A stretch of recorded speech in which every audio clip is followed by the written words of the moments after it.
Good morning, everyone. My name is Laura Leroy. I'm the Executive Director of Social Venture Partners Charleston, Coastal Community Foundation's Venture Philanthropy Program. Thank you so much for joining our panel discussion, Perspectives on Data from our philanthropic community. We're really excited to have you all with us this morning. Before I pass the microphone, or the proverbial microphone perhaps, to my colleague Gloria Duryea to introduce our all-star panel and amazing facilitator, I just want to thank Dominion Energy for sponsorship. Thanks to Dominion, programs like today are able to happen.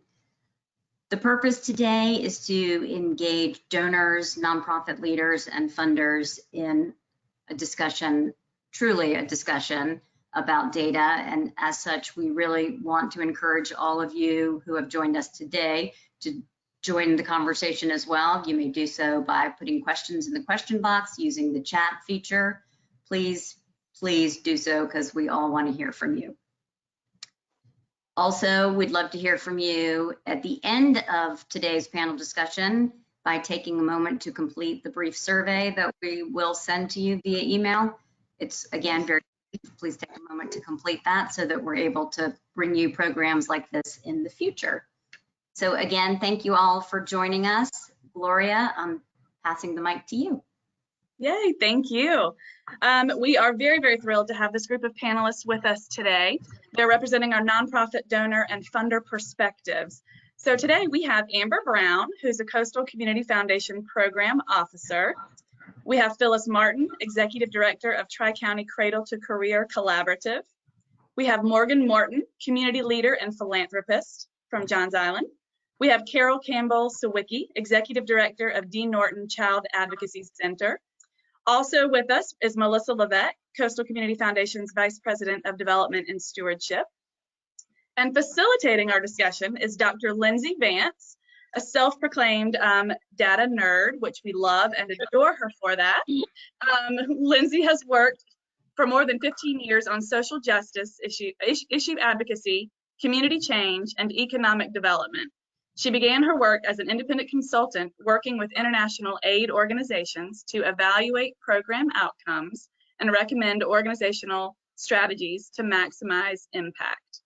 Today, she continues to draw on her research background and nonprofit experience to facilitate data-driven decision-making to improve organizational performance. In 2014, she founded Empowered Analytics, centered on the belief that every individual has the capacity to realize their vision. Lindsay and her team know that having the right information enables individuals and organizations to make decisions aligned with their mission and values. So thank you, Lindsay. Thank you, Gloria. So Gloria, you did a great job by preempting our first question today, which is for our panelists to give us one word that either describes how they feel about data or that captures their thinking about data. And so you gave Lindsay the title nerd. So maybe Lindsay, you can come up with a different one. We'll come back to you at the end. Carol, what's the one word that you would use to describe how you feel about data? I'm gonna go with excited. I was gonna go with nerdy, but instead I'm going with excited. Fair enough. How about you, Amber? I'd probably say passionate is my word. Great. Morgan, how do you feel about data? I would say enlightening. Excellent. Phyllis? I would say I think data can lead the pathway to innovation, but I also, because I'm not a one word kind of person, sorry, I'm also can be respectfully conflicted about it and its power. Great. So exciting, enlightening, innovative, conflicting, nerdy, and Lindsay, you can now. Yeah, I'll say powerful.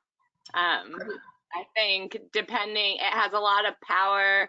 I mean, for good and bad, we were sort of talking about that a little bit earlier, but I think it has power to really leverage and elevate causes that otherwise might get ignored or underrepresented, has power to drive decisions, and I think it has a lot of power to convince and persuade with the right tools, the right capacity, and the right thinking behind it.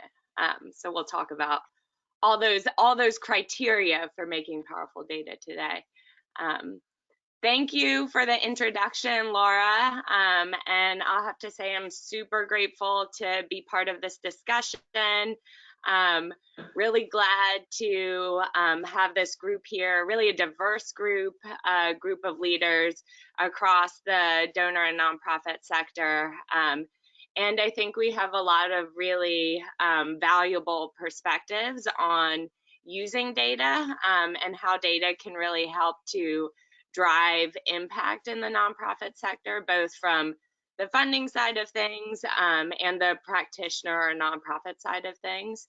I truly believe those things, the biggest impact comes when both sides are aligned, the funder and the nonprofit. And so really a big part of our time today is to reinforce what that alignment looks like, maybe dive into the weeds about get into some discussions about what data matters, how we should be using it, so we're all sort of clear from both the nonprofit side and the funder side.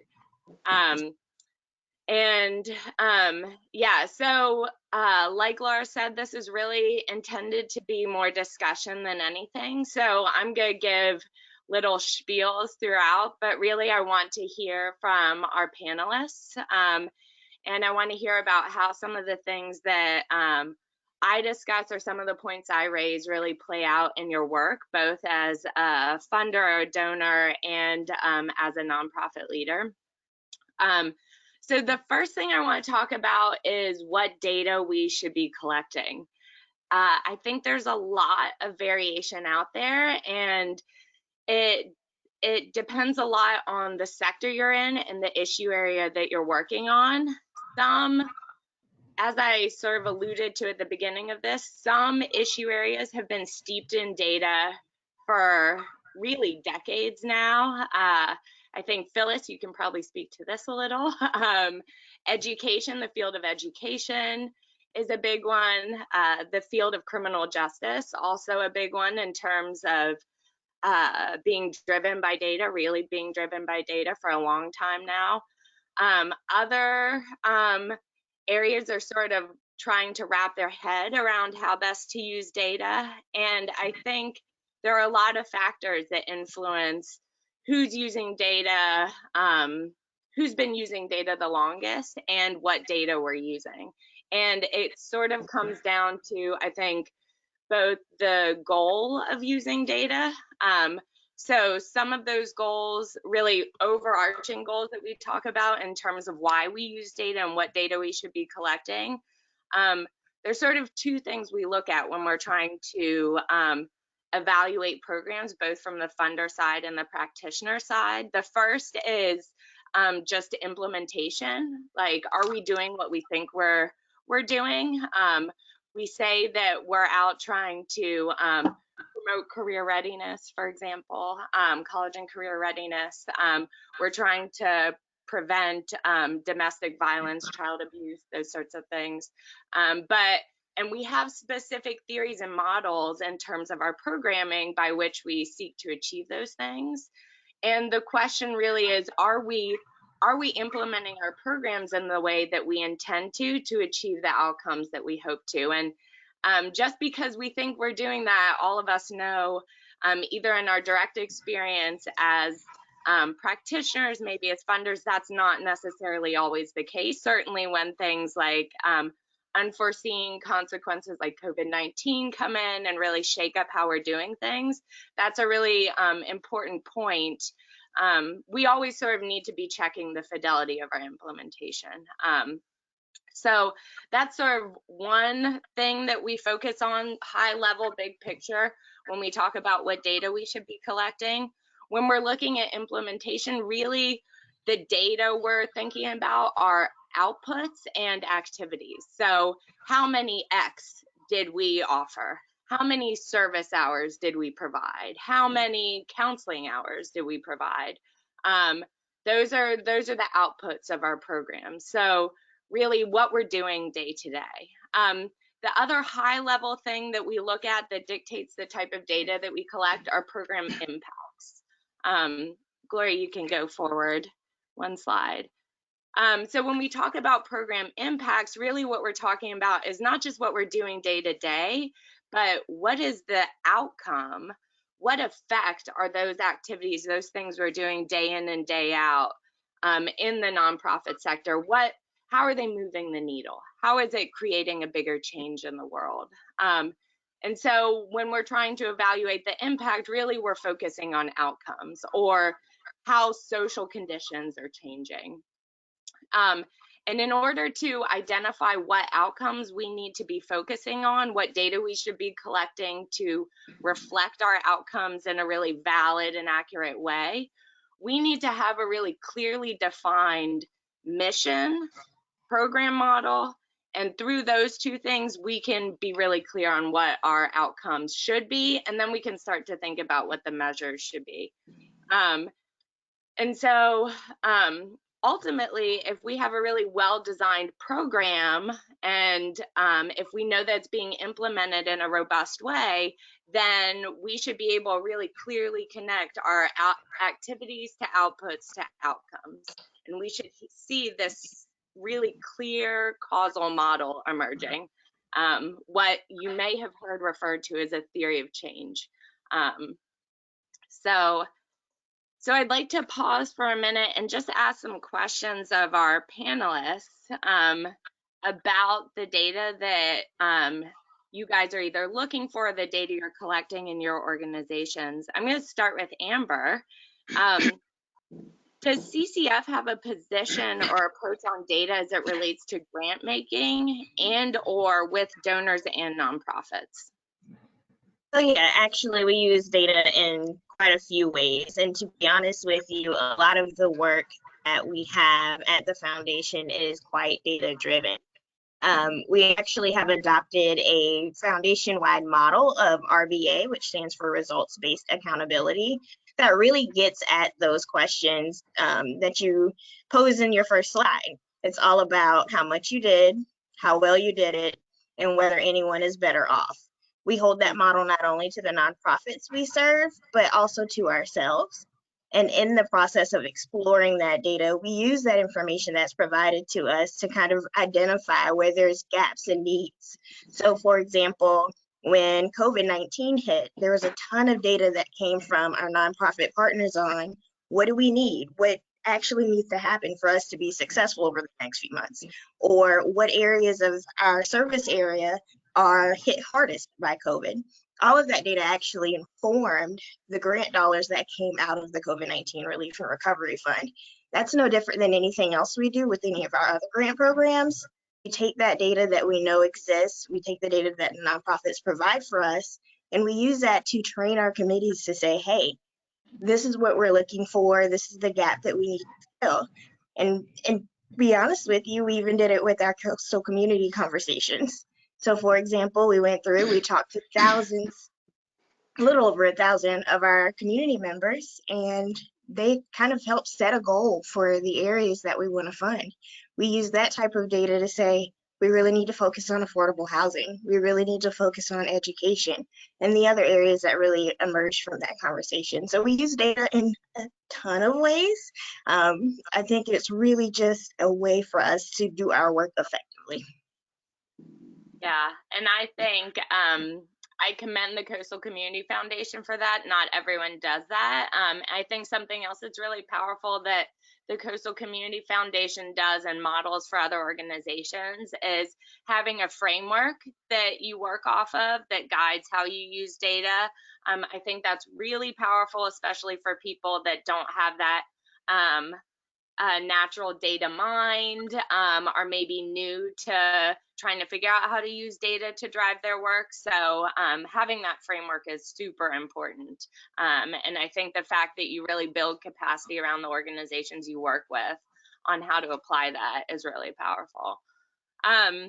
So Phyllis and Carol, I'd love to know, what data points do you all find valuable? Carol, do you want to start? Sure, I'll start. I think I wouldn't answer one sort of data point that I find valuable. I think it really depends on what questions we're looking to answer at a given time. At D. Norton, our services span, like our mission is to prevent abuse, protect children, and heal families. So the data points are really different across what, like Lindsay, you're talking about what sort of outputs, what number of services we're doing in each of those. Some of that is getting a sense of what reach we're getting in the community, which is important. But then in terms of impacts, like with our healing part of our mission, we're looking at reduction in PTSD symptoms. So that's kind of or depression symptoms, that's like the most important or valuable thing for me in terms of that's what's changing for that family is their symptoms. With protection, that's looking at stopping abuse. It's looking at our partnerships with social services and law enforcement. So we're looking at their attendance at forensic interviews, which is the recorded interview, the attendance of law enforcement and social services. We're looking at how they use those for pressing charges or not. One that I keep that's kind of a constant metric that we look at is how long does it take for a family to get in for that appointment. With a forensic interview, it's not really about whether or not a child discloses because we don't know whether they've been abused, so we don't know what the quote unquote right outcome would be, but we want to make sure they're seen quickly. We're looking at caregiver impact and how supported the caregiver feels related to what the concern is. And so, you know, we're looking at satisfaction from caregivers and actually their confidence in their own response. That's something that we've looked at in terms of changing our service delivery. And then with prevention, we've grown our prevention services over the last 2 years. So that's a newer area, but part of what we've been looking at, and it's a really tough, preventing abuse is like a 15-year data plan, but what's valuable for us right now is looking at knowledge improvements for children and parents with those. So those are, you know, it kind of depends on the question we're asking, but those are the things I find most valuable is really that outcome piece that you're talking about, Lindsay, and how we're making a difference. Great. Yeah, thank you for that. I'm just going to, I want to weigh in a little bit on some of those things. I think one, having the questions really drive your data is crucial. So being clear at the outset what questions you will ask of your data is really important. It makes no sense to go around and collect a bunch of data. It requires a lot of resources, whether that be time, hopefully, and, you know, in some cases, money to invest in the systems to store that data, analyze it. So you just want to be clear that whatever you're collecting is allowing you to answer the questions you'll ask of it. So it's awesome to hear that you guys start with the questions. And one other thing I think that's really interesting about your work is the time frame that you mentioned. And you are certainly not alone. I think lots of nonprofits, we're in the work of social change. Social change does not happen overnight.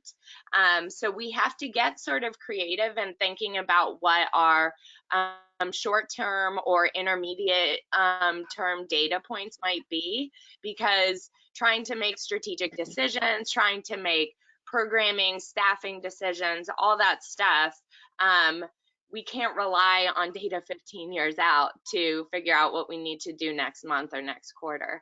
So yeah, Phyllis. Yep. So I would only add, because I'm right there with Carol and Lindsay, both of you, in what you're saying. And so just to add maybe just a more richness, additional richness to the conversation, what we're also doing with Cradle to Career is looking at both quantitative and qualitative data. And so as we've looked, right, at for 5 or 6 years now, noticing that the indicators along the Cradle to Career and the data along the Cradle to Career continuum have changed very little over the course of time. We've been able to make some assumptions based off of that data. But one of the pieces that's missing is that human perspective.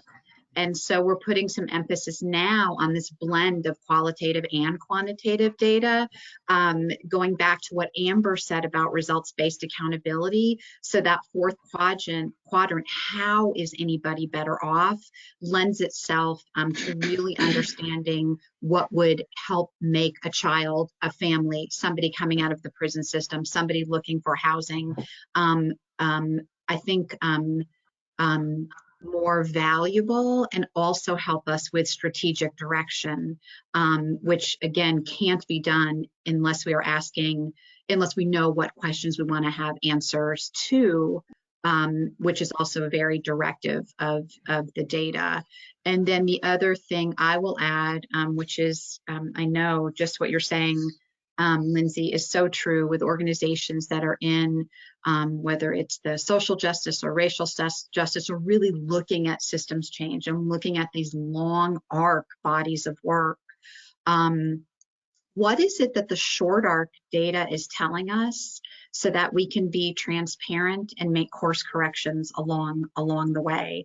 And so if we can see early on whether a program is or isn't working, or we're not getting the outcomes that we seek, or even maybe the activities are not adding up to what we had hoped, that then we are now using data, I think we all are, very transparatively to say, we tried, we were wrong, we made some miscalculations, or the end question wasn't right, and let's go back using that data to make those course corrections that we need to help get us where we want to go.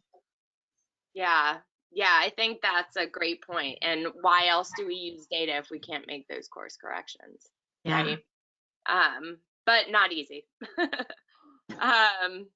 So I want to talk just a little bit about, I think we all hear this term a lot, data-driven decision making. It's everywhere these days. It's in the for-profit sector, it's in the nonprofit sector, it's in the public sector. Everybody's talking about data-driven decision making these days. So I think it's important to really get clear on what we mean by that. And really, it's pretty simple. What we're talking about is just making organizational decisions, and there's lots of decisions that we make every day. We've talked about some of those already, based on actual data rather than just intuition or an anecdotal experience, right?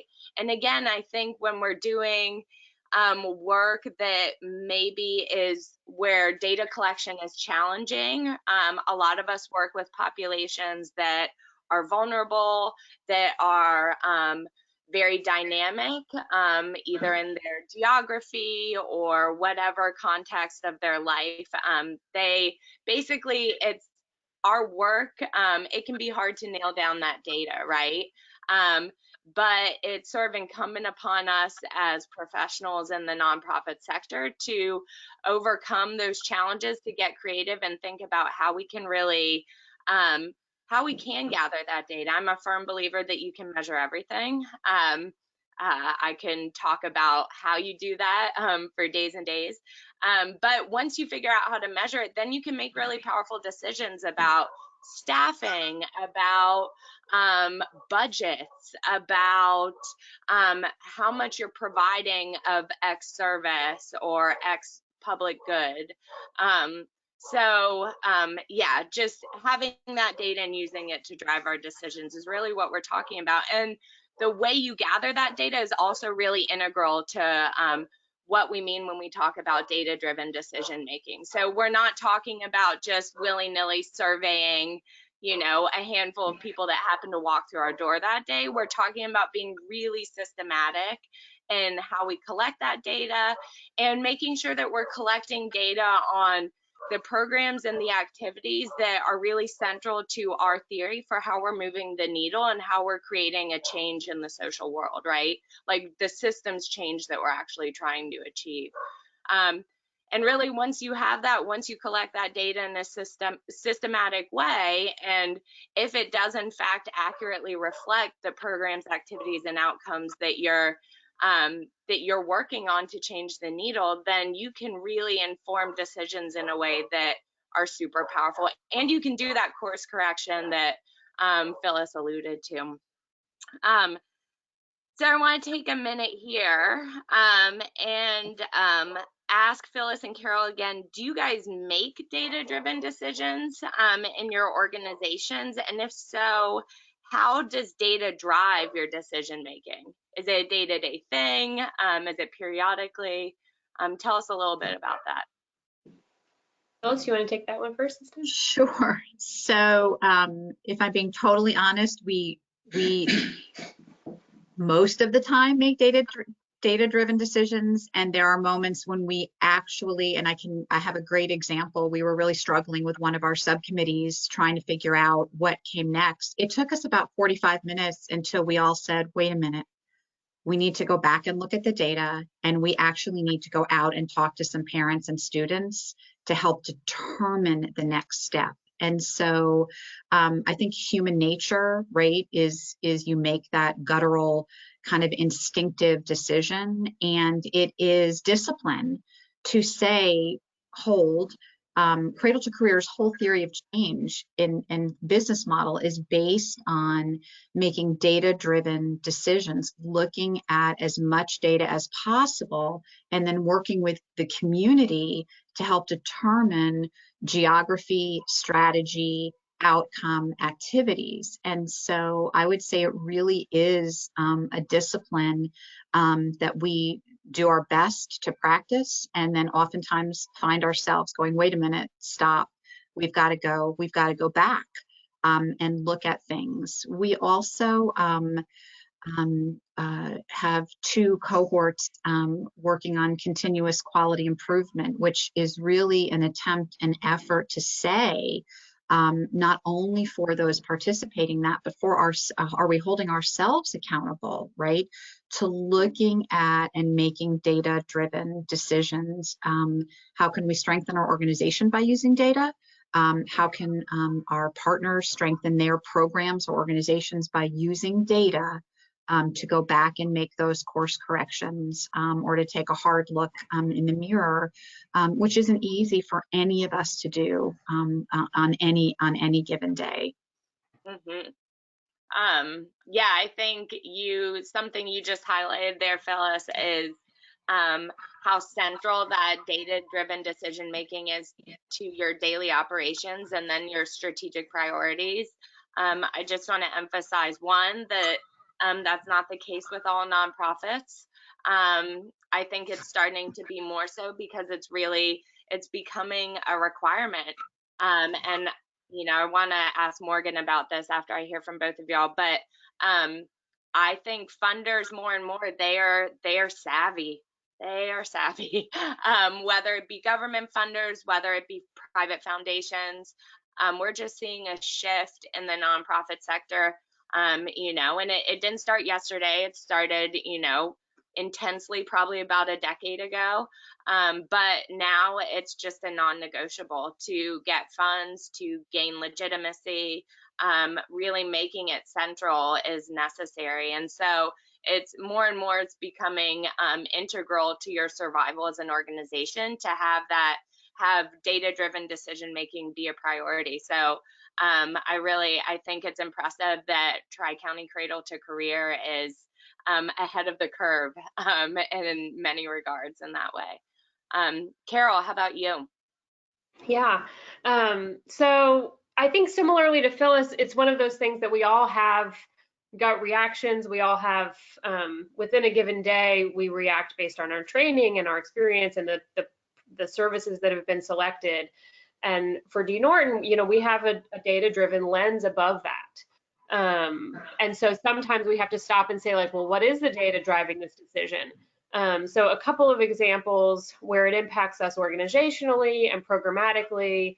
From an organizational standpoint, we were out of space and had an expansion, a capital campaign expansion in 2017.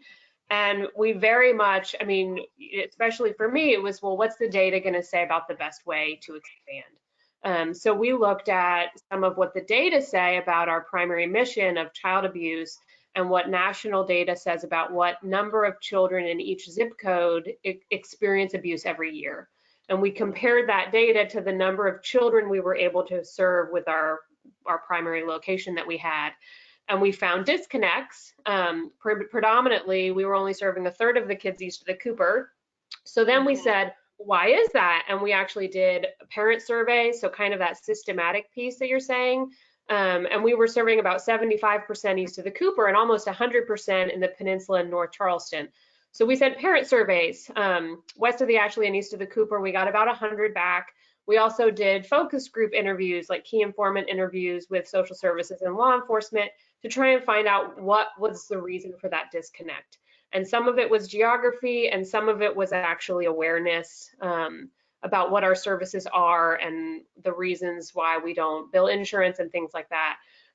So it led to decision making in terms of an expansion, looking for a location that was geographically more convenient for east of the Cooper, including Lower Berkeley County, but also awareness around our services and trying to make sure families knew kind of who we are and what we do. So that's kind of one example of data-driven decision making on an operational perspective. But then programmatically, we also look to, if we see a gap in our services, we look to the research to say, have there been randomized trials of a service that's helpful for this population? So we serve youth who have a history of trafficking, and that's a growing area in the child maltreatment field of a population that doesn't have a lot of research to support interventions. So when that happens, we partner with treatment developers to say, can we implement something that's been successful with a similar population? And we also, this is where, you know, our trafficking coordinator was kind of inundated with cases. And so the question was, what services do we offer these youth? So we then, from a data perspective, kind of look to the foundation in the field. And then we also say, is this inundation, do we need to hire someone new from an operational perspective? And what would they need to be doing? So we look at the time spent of that person. We looked at the pattern of referrals, whether they're best served with our trafficking response or a response that goes to all child abuse victims. So we were looking at the number of agencies involved, which kind of lends to that case coordination. We were looking at the number of case management hours spent versus direct service hours to see if we needed to hire somebody who's more one-on-one with a child or who's working on the community response. And that was one of those things, like you're saying, Phyllis, we spent like 40 minutes in a meeting and we were talking, and at one point I said, like, all right, we're going to need to get some data because we're talking in circles. And so we kind of said, that's why we have these platforms to look at data. And we kind of came back and said, the majority of her time on these cases is case coordination. We need somebody to fill in with that. So it allowed us actually to do some cross training with other staff members, and then to seek some resources to hire somebody to help with that, because of we also did see that it wasn't just a now problem, it was a steady increase in referrals in that program over the last 3 years. Yeah, awesome. I'm going to key in on one of the things you said there, because I think it's a nice lead in to what Morgan can contribute to this conversation. I think there are, even for organizations that don't have a really heavy data-driven culture, there are pivotal moments in an organization's development where there's a real opportunity to develop that culture of data-driven decision-making, and to really leverage resources. And I think capital campaigns are a great example of that. Like you're getting a lot of resources from your funding community to make this big sort of significant shift, whether it be in your programming or your space or the scope of services you're offering. And so I think, in my experience anyways, and Morgan, I'd love to hear your thoughts on this. Funders are really willing to invest in evaluation, in building out the data systems and the resources that are needed to do that growth in a really smart and evidence-based way. But yeah, Morgan, I'd love to hear from you in terms of what sort of data you look for from the organizations you work with, and how data drives your decision making as a funder and a supporter. Okay, thank you, Lindsay. First of all, let me say, I'm a retired business guy, so I'm a real return on investment kind of person. I probably, to a fault, are trying to look for returns on my investment in terms of charitable donations, etc. But I'm involved in a program now that has put me more into the data business than I had envisioned that I would be as we trying to pursue it. It's come into play really in 4 phases of this program. I'm, by the way, primarily focused right now on trying to find ways to improve the educational outcomes for underprivileged kids on Johns Island. There's a huge need there, and one doesn't need to work too hard to try to quantify that need. But I been looking for a while for programs that could be brought to Johns Island that are proven, results-oriented, data-based, to prove that they do work. And I ended up, after a couple of years, focusing on the Reading by Third program with Trident United Way. I'm sure many of you are familiar with that. There's no question that that is a data-driven program. Outcomes are measured probably as well as any program like that you might find. So I concluded that that was a good program to look at for implementation on Johns Island. It took me a while to convince the Trident United Way to bring it to Johns Island, or bring the opportunity to Johns Island. But we got approval to do that from the superintendent to take a look at Reading by Third in Johns Island elementary schools. The phase 2 of the project, after deciding on the program, using the data from the Trident United Way Reading by Third program, phase 2 was to see, okay, how is it going to apply to the elementary schools on Johns Island? That is Mount Zion and Angel Oak Elementary. And so we did some due diligence there, because this was going to be a project that was going to require a lot of investment in both time and money. And I realized that I was going to not only be a donor, I was going to be a significant fundraiser in this activity. And I didn't have a lot of experience in that regard. So I wanted to convince myself that I could convince others to support this program. And so we dug into some of the data, Mount Zion and Angel Oak. I won't go into all the things, but there are a couple of key learnings that certainly gets one's attention as you start looking at this, is that 82% of the students in those elementary schools are on some form of government poverty program, support program. That compares, I think, to about 60% in other Title I schools. So there's a high level of poverty in those schools, maybe not so much on Johns Island, but in those schools. And 70% of those students in those elementary schools are reading below grade level. That was a couple of key findings that came out of our effort as we were trying to sort out, one, is there a case to move forward here, and then start looking at the numbers of kids that would be captured under this program. That's when I start looking at return on investment, cost per child. It's a cruel thing to do. Obviously, what we really want to do is improve the reading skills of a few kids on Johns Island, but the businessman in me says, okay, I've got to start looking at the cost per student, if you will, and then what are the results that we might expect to get. We did that, concluded that we would move forward, took some risk. We don't have both schools in the program at this point. We have Mount Zion. I'm betting heavily that we will bring Angel Oak in for next year, and that'll give us a better economic picture as we move forward, and we'll get many more kids in the program and learning to read.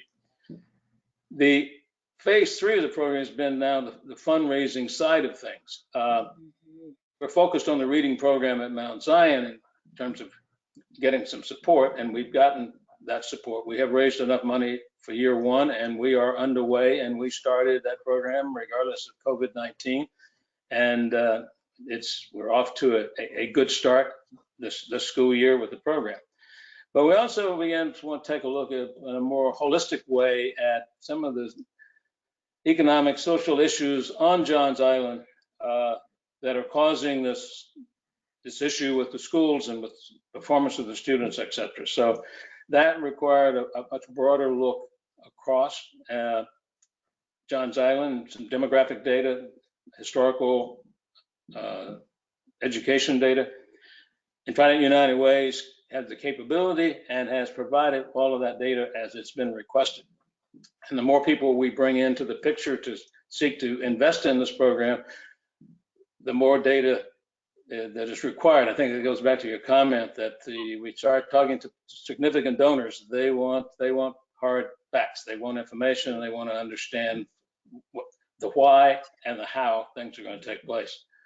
That's underway, happening as we speak, quite frankly, with some potential investors in the program where that data is being presented across the board. I mean, one of the things we were able to get the 4-year history of ACT scores for the high school students at St. John's High, which in itself tells a story. Like an editorialize, and I think, in my opinion, it's one of the unintended consequences of school choice and its impact on underprivileged students, and is reflected in the data on Johns Island. These kids who are not have the opportunity to take advantage of school choice. Yep. We're well underway. Fundraising is our primary driver at this particular moment, but we will then be moving into phase 4 as we have to evaluate how this program is working in Mount Zion and with the students there. It becomes important. I'll come back to that in just a minute, because COVID-19 is going to have some impact on that evaluation, I think, as we go forward. But what we would like to do, and believe that we will do at the end of the 3-year period, be able to demonstrate to the Charleston County School District that this program is strong enough and viable enough that it should be brought to more schools within the district. So we'll be in a position to share that data. That's part of the Trident United Way's system of data collection and analysis that they've done at the other schools where they've tested this program, evaluated the program. So they know how to do that, and they will do it. I'm told that we're interested. I don't say we're concerned. We're interested in how COVID-19 is going to affect some of the data coming out of the students' performance because of the so-called slide. The base for these students coming into the program may be lower than it has been in other areas, or maybe, I'll say, exaggerated because of the extension of school closing. We know what summer slide does, but we don't know exactly what having schools closed for more months out of the summer have done to the retention of the kids. So they'll have to sort through that as they evaluate the data, but they have the resources to do it and the skills to do it. And we are optimistic that this thing is going to work. If nothing else, some kids on Johns Island are going to get some improvement in their reading skills, and therefore their futures are be enhanced as a result of that. But it has been very data intense. I didn't think of it in that way as we're moving along. That's the way I'm accustomed to doing things. But I will say that the notion to begin to say, gee, let's do something about the educational outcomes of these kids on the island was not data driven. That's observations and intuition, I guess. Say we need to do something. I think I could say a million things about or in response to some of what you said there. I'm just going to try to keep it brief and pick out a couple things that I thought was really interesting about what you said. One, I think you're just echoing the importance of data and how for organizations, I mean, there's inevitably an upfront cost to investing in creating data systems and building out capacity of your staff and your team around using data. Just to collect the data has a cost in and of itself. But I think what you just spoke to, Morgan, is how powerful that can be for an organization to be forward thinking in that way. When you have a strong base of evidence and a strong system for using data to evaluate and enhance your programs, you really can attract funders. They will seek you out and they will choose to work with you over somebody else. So I think I think making the time and prioritizing that, particularly if you're an organization that could stand to strengthen your work in that way, will the money you spend doing so will probably pay off tenfold. I think that's exactly what your experience has suggested, Morgan. I think one other thing that you bring up that's really important is and Phyllis and Carol allude to this as well, but the value of context and looking at data beyond just the program itself, but looking at data for the communities you're working in, looking at data for the universe of the cause that you're working on, right? So particularly, I think where that will come in and be very valuable is what you're talking about, Morgan, this COVID slide. Being able to tell a story about where Johns Island students sit relative to other students in terms of the impact of that that pause of education or that limited access, how that really impacts them. And I think it also presents a context around your work and the impact that you can have on these kids, given where they're starting relative to other kids. Yeah, so really what I want to talk about, I guess we're sort of coming up on time here, so this might be kind of the last thing we talk about, but we've sort of talked around this a lot today, but haven't named it specifically. But what good is data if it's not aligned to our mission, right? And I think it's so easy to take for granted that the data we're collecting is mission aligned, but that isn't naturally the case, right? And I think you have to be really clear on what your mission is. You have to take a lot of work to define your mission, not just devising a mission statement, but really picking out key concepts in your mission, determining how those concepts align or map onto outputs and outcomes, so that theory of change, and then operationalizing those concepts into ways that you can actually collect data around them. That's really, if we're collecting data on whatever it might be, so reading scores, we have to be really clear on how students' performance on reading assessments relates directly back to the mission of an organization or program. Really that just requires precisely defining your mission. And that's, again, there's a really, that shouldn't be done in a vacuum. And I think all of our panelists have suggested that you can only define your mission in a way that actually represents the community that you seek to serve and the needs of that community. If you're defining your mission and your data points around that mission in a boardroom with just funders and even program staff, and you're not really getting community members to weigh in on that, this is something that Amber talked about at the beginning of this call. It is so crucial. Like, the likelihood that you will miss a key piece of the problem or a key need, and something that actually maps directly onto your mission, but something you might not be quantifying, there's a good chance of that. That's sort of the highlight of data-driven decision making. I kind of want to ask a few more questions here, starting with Amber. I'd love to know how the Coastal Community Foundation collects data that reflects organizational values. Collecting outcomes is one thing. I'd love to hear a little bit more about how you get at that values piece. So I think for us, it really kind of comes down to making sure that we are reading reality truthfully and taking responsible action as a result of that. It's something that we have really adopted through our work in the Passing Gear Philanthropy Institute that MDC is running.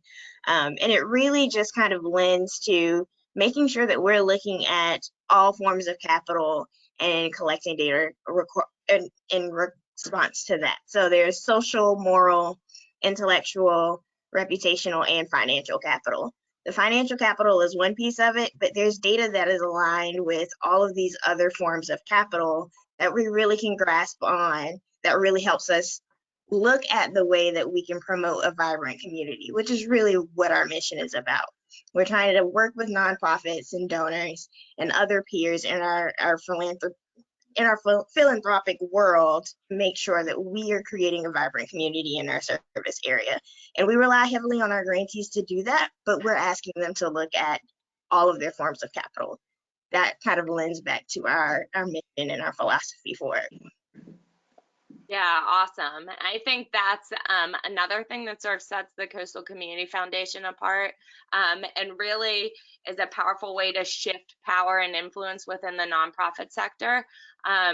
There is historically, I think we all know this, financial capital really can dictate the future of an organization. It certainly has historically, but that is not the only form of capital that organizations have. And so really quantifying and valuing a holistic definition and understanding of capital really allows organizations that might have fewer funds, but a really strong sense of mission, a really strong team culture, a really clear idea of impact. That really gives power to those organizations in ways that conventional incentive systems in the nonprofit sector might not otherwise do. So I want to go back to Morgan here. I'd love to hear from you in terms of your experience working with organizations. Do you find that most organizations that you've worked with, or even in your current, the current example that you spoke to earlier, are they collecting mission-aligned data? Is that something you see? And if not, do you see that there are ways that you as a donor sort of try to align your resources or your expertise with the organizations you work with to really try to encourage or increase their capacity to do that mission-aligned data collection? Well, primarily now I'm working with Trident United Way, and I would suggest they do a very good job with that. And part of my desire, interest in working with them is that I can kind of get aligned with some of their missions as well. But I can't speak for too many other organizations in terms of how well their missions are aligned. I do know, for example, with United Way, that they do a lot of tracking of their own activities, and some of the things that were mentioned earlier are kind of second nature to them in terms of how they go about monitoring their performance. Yeah, so I think you're sort of reinforcing your earlier point about how having mission-aligned data can really prove to be a selling point, for lack of a better phrase, on the side of organizations, both when they're trying to make the case to other funders, or even to make the case for community or other organizational partnerships. I think that having that mission-aligned data really can facilitate storytelling and just making a compelling argument around why somebody should partner with you or support your cause. I think it's, there's a value in it as well in terms of helping the organization clearly understand what their strategy is, what their mission is, and be able to articulate it. And if there are cases where people think that they should be getting resources from that particular organization, the organization's in a strong position to be able to tell them why they are not getting them, because they've got their resources focused in consistent with their mission. Yeah, I think that's a great point, and something I just want to highlight, underline, circle all of the things, because I think that doing that work that I just talked about to really define your mission clearly and to identify what metrics and what data really align to it. Just the process of doing that with your team, with your board, with your funders, really one of the probably most valuable side effects, spillover effects of that process is building, just creating alignment around what it is you're doing and the story you're telling. And there is nothing more powerful than every member of your team, every one of your supporters, every one of your constituents being able to tell the same story at a cocktail party, tell the same story at a networking event, and knowing that you're all talking about the same things. And whenever X, Y, or Z contact or potential partner comes back to the organization, they're not going to be surprised by what they see or what they get. I think the power of that cannot be underestimated at all. I'm checking the time here. We're pretty close to time. I'm almost hesitant to launch into another round of questions that will certainly extend, potentially be very extensive. So I don't know, Laura, Gloria, what sort of next steps we should suggest for people. Yeah, I just want to say I think this has been great. I think the panel, I mean, I can't thank the Coastal Community Foundation enough for putting this together and letting me be a part of this. But really getting to meet everyone and hear about this, I think has certainly been valuable for me. I think just the more we can encourage dialogue between those who are doing the work in nonprofits, both from the programmatic and leadership side, and the funders who are influencing that work in so many different ways. I think just encouraging those conversations and then really having a clear, unified understanding of what we all need and mean by data-driven decision-making and the use of data in the nonprofit sector. I think that's really where the power lies, is just creating a collective understanding around that. So I think we've done a little bit of that today. So hopefully. Lindsay, thank you. Thank you so much for sharing your time and your talent and your love of data with all of us. And a huge thank you to our panelists, Amber, Phyllis, Morgan, and Carol. Thank you for sharing your time with us, and of course your passion for what you're doing and all the things that you love and invest in, both with your time and your treasure. So thank you so much. We've been monitoring questions. I do not see any additional ones that have come in over the last several minutes. So if there is a burning question, send it to us now. Otherwise, you can connect with our panelists, offline, or Lindsay offline. But I want to again thank you all for your time, both on the screen and those of you tuning in to participate. So thank you, and I think Laura will close it up for us. Well, I think, Gloria, you did a great job. Pretty much said everything. I'll just once again put in a plug to everyone to please take a minute to complete the survey that you're going to receive. We'll send out a recording of this discussion so that you can rewind and fast forward to hear some of the pearls of wisdom that Amber, Morgan, Phyllis, Carol, and Lindsay shared with us this morning. And just a big, giant thank you, sincere thank you. I don't know how we qualify thank you, but I hope sincere expresses it in a driven way as much as possible. Have a great day. Thank you all for being here. We look forward to seeing you next time. Thanks, everybody. Thank you.